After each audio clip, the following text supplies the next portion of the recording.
তখন রাঙ্গামাটি জেলার সহসভাপতি, ছাত্রলীগের সহসভাপতি আমাদের চোখে পড়ে।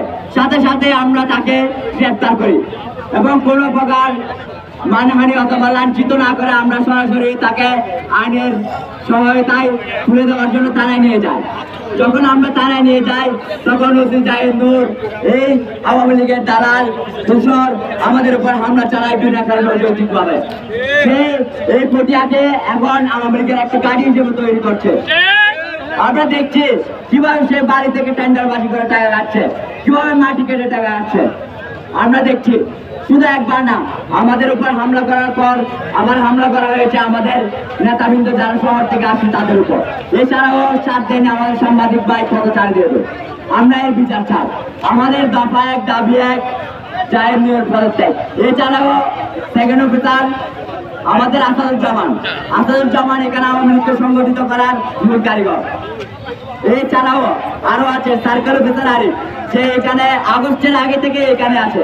পুরো সিন্ডিকেট কন্ট্রোল করে এই আরিফের মাধ্যমে সিন্ডিকেট ছাড়া জাহিদ নূর আর আসাদ, এই দুজনের এবং পুরো পুলিশ প্রশাসন যারা আমাদের উপর হামলা করেছে, যারা আমার ভাইদের উপর হামলা করেছে, আমি তাদের বিচারের দাবি জানাই। আর আমি আমার সবাই বিপ্লবী ভাইদের একটা জিনিস জানিয়ে দিতে চাই, এই পটিয়া কখনো গোপালগঞ্জ নাই, এই পটিয়া পিতলের পটিয়া, এই পটিয়া আমার পটিয়ার সহযোদ্ধারা যারা এখানে আছো প্রত্যেকজন এখানে চলে আসো। আমার পটিয়ার সহযোদ্ধারা যারা আছো সবাই এখানে চলে আসো। এই পটিয়ার ছাত্র জনতা আছে, দিল্লি না ঢাকা, দিল্লি না ঢাকা, গুলামি না আজাদি, গুলামি না আজাদি। আমার একজন আহত ভাইয়ের কাছ থেকে শুনবো।